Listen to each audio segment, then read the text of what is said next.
రాష్ట్ర రాజకీయాల్లో వైఎస్ఆర్సీపీ పరిపాలనని ఎదిరించి వాళ్ళు చేసిన అరాచకాలని, సామాన్యులు పెట్టిన ఇబ్బందుల్ని, క్షేత్రస్థాయిలో ఏ విధంగా వ్యవస్థల్ని నాశనం చేశారో వాటిని ఎదుర్కొంటూ ఒక బలమైన పాత్ర ప్రతిపక్షంలో ఉన్నప్పుడు జనసేన పార్టీ, మా పార్టీ అధ్యక్షులు పవన్ కళ్యాణ్ గారి నేతృత్వంలో 2019 నుంచి 2024 వరకు ముందుకు సాగాం. అదేవిధంగా కూటమి ఏర్పడడానికి ఓటు చీలనివ్వను అనే ఒక జ్ఞానంతో పవన్ కళ్యాణ్ గారు తీసుకున్న ఆ స్టాండ్ని ప్రజల్లోకి తీసుకెళ్ళడానికి కోసం సహకరించిన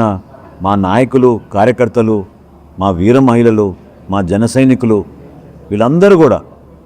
గ్రామాల్లో కూడా పార్టీ బలోపేతం కోసం అహర్నిశలు కృషి చేశారు.